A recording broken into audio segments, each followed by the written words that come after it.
Dutch brothers. And excited. Got a 3-shot Americano, although it feels huge. 2 double cupped. We'll see.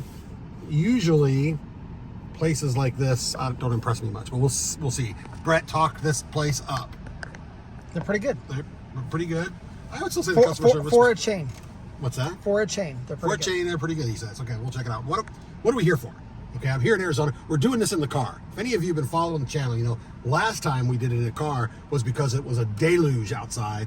Rain and wind and cold. This time, we're in the car because it's like an oven out there. It's 97 degrees. 97 degrees, which is actually like a cold spell here in Arizona. But I'm not going to get out of this car to do the review. It's a dry heat. Yeah, it is a dry heat. I have forgotten. I am glad I live in Massachusetts. I'm just going to say that. But what do? Give you one verse.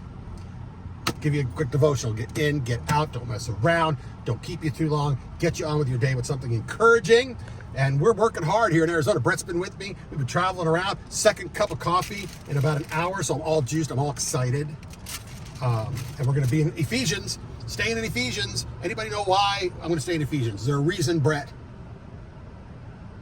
Because the goal is not to get through the word. The goal is to get the word through us. Close enough. Yes. Okay. See, I knew you, and you've only been doing this with me for a couple of episodes. I have people with me for 100 episodes. They still don't know that, but I'm not bitter about it. All right.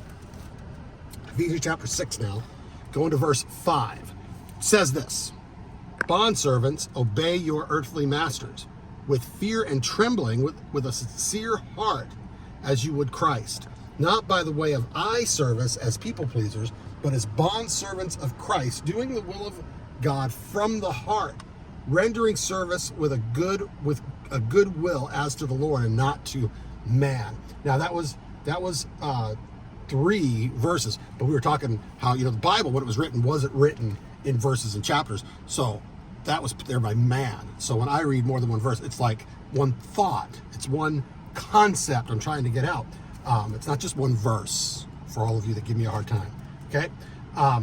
So what does this get into the heart of, or what does this mean for us today? There's a lot of things we can extrapolate out, but I think the most practical thing is to talk about, you know, when you have a job and you've got a unbeliever as a boss, or you're working for a company that maybe doesn't espouse, you know, godly opinions about things. You're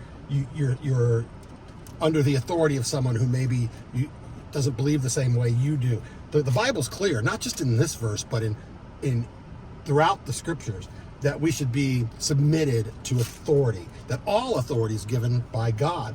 And here it talks about how you should obey and serve and work and be committed to your earthly masters, not just by, it says eye service, but I think we would say not just by giving it lip service, but because you're wanting to do the will of God, because you're serving Christ. It should flow from your relationship with God. And Brett had something cool he was saying right before we went live here. What was your point about bondservants and servants? Yeah, so a slave was owned by a master, but a bondservant was there willingly. Right. And if someone had earned their freedom, they were a free person. A bondservant would pierce their ear as a sign that they still do all of the same things that they did as a slave, but they do so willingly. Yeah. And in that passage, it's talking about doing so out of a love for God and submitting to your masters like you would out of your love for God. Yep. A bondservant would submit to their master out of loyalty and love and continue service, but they were a free person, so they were there by choice. Mic drop there. That just said the whole thing. So you're not a slave. You're a bondservant as a believer, right? You're a bondservant to Christ, to God. Thank you for that, Brett. Almost gonna put you back in the pulpit there, brother. Anyway, that's the devotional. Hope that encourages you. Maybe you've been struggling on your job, struggling with earthly authority. Let that encourage you today. All right, get into this coffee. Here is the 3-shot Americano. Very hot. Blazing, rocket hot. Double cupped. Double cup. What do you notice? Big, larger cup there. Smells pretty good. Smells good. I don't smell tang. We'll see what we get.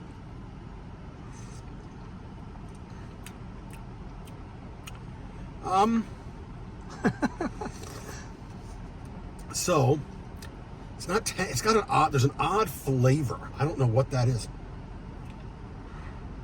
So I'm looking for it to rise up, punch me in the face with coffee flavor, and it's not doing that. It's rocking. I can barely keep my hand on it. That's how hot it is. One more sip.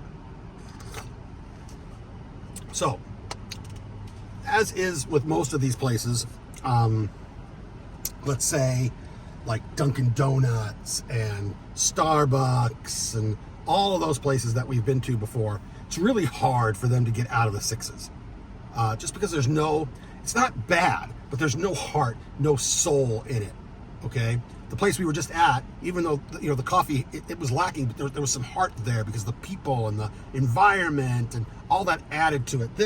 You kind of feel like you're at McDonald's, And McDonald's coffee ain't bad, but it's just not, it's not the coffee experience that I'm looking for here. This is drive through, get your caffeine, and get on, because you don't have time for anything better. For me, coffee is stop, enjoy it, sit at the table outside and enjoy the coffee while you talk, which is what we did after the last review. So I'm going to give it a 6, 7, because it's not bad. It's not bad at all. It's in the 6s. It's just okay. If you were, if you had to choke this down, you choke it down and be okay with it. So what does Starbucks get? Starbucks got in the 7s. I'm going to say, yeah, it got in the 7s because it's got a coffee shop feel. You go in there, you can sit down. You've got some other options. So and I like that kind of. Their coffee can tend to sometimes be on the bitter side. See, that's what I don't like. But if they make it right, a bitter note's okay as long as it's not over the top bitter. Anyway, I could keep going on about my coffee. That's the devotional. 6, 7. 6. Did I say 6, 7? Is that what I said? 6, 6 or 6, 7? 6, It's right 7. in that area. 6, 7. That's the devotional. That's the coffee review for Dutch Brothers. I'm Pastor Dave. We will see you next time.